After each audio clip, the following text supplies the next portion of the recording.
அஸ்ஸலாமு அலைக்கும் வரஹ்மத்துல்லாஹி வபரகாத்துஹு. தினமும் ஒரு ஹதீஸ். அல்லாஹுவுக்கு எதையும் இணை வைப்பதில்லை, திருடுவதில்லை, விபச்சாரம் செய்வதில்லை, குழந்தைகளை கொல்வதில்லை, நிகழ்காலத்திலும் வருங்காலத்திலும் யார் மீதும் அவதூறு கூறுவதில்லை, எந்த ஒரு நற்செயலாக இருந்தாலும் அதில் அல்லாஹுடைய தூதராகிய எனக்கு மாறு செய்வதில்லை என்று என்னிடம் ஒப்பந்தம் செய்யுங்கள். உங்களில் ஒருவர் இவற்றை நிறைவேற்றினால் அவருக்கான கூலி அல்லாஹுவிடம் உள்ளது.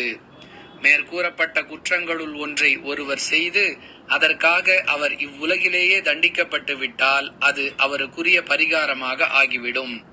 மேற்கூறப்பட்ட குற்றங்களுள் ஒன்றை ஒருவர் செய்து அதை அல்லாஹ் மக்களுடைய பார்வையை விட்டு மறைத்து விட்டால் அவர் அல்லாஹுவின் பொறுப்பில் வந்து விடுகிறார்.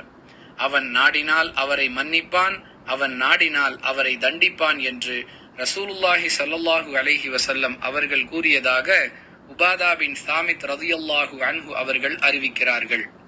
நூல் புகாரி, ஹதீஸ் எண் 18.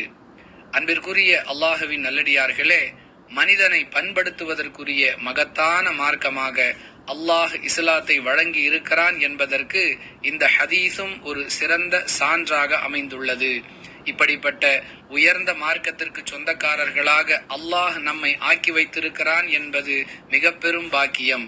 இந்த பாக்கியத்தை வழங்கியதற்காக நாம் அல்லாஹுவிற்கு அதிகமாக நன்றி செலுத்த கடமைப்பட்டிருக்கிறோம் என்பதை எல்லா நேரத்திலும் நினைவில் வைத்துக் கொள்ள வேண்டும்.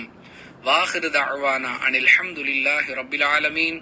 அஸ்ஸலாமு அலைக்கும் வரஹ்மத்துல்லாஹி வபரகாத்துஹு.